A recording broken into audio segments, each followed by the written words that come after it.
Every hardship there is an ease. প্রত্যেক কষ্টের পরেই থাকে স্বস্তি। আমি আপনি আমাদের জীবনে কত ভুল করেছি, কত অন্যায় করেছি, কতটাই বা পাপ করেছি। মনে রাখবেন, আমাদের পাপ যত বড় হোক, আল্লাহর রহমতের দরিয়া তার চাইতেও বড়। মুমিনের ডিকশনারিতে হতাশা নেই। আমরা হতাশ হই না, আমরা নিরাশ হই না, আমরা ভরসা রাখি এক মহান সত্তার উপর। আওয়াজ করে বলুন, তিনি কে? বিশ্বাসীদের ডিকশনারিতে হতাশা বলে কোনো শব্দ আছে? ফ্রাস্ট্রেশন আছে? কারণ শয়তানের মিশন হচ্ছে আমাদেরকে হতাশ বানানো। কি বানানো?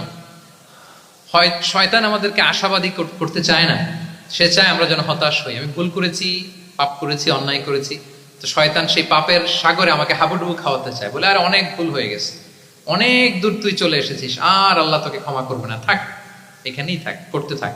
এরকম শয়তান টেম্পটেশন দেয়, প্রভোকেশন করে। কিন্তু শয়তান জানে না যে আল্লাহর রহমতের দরিয়া কত বড়।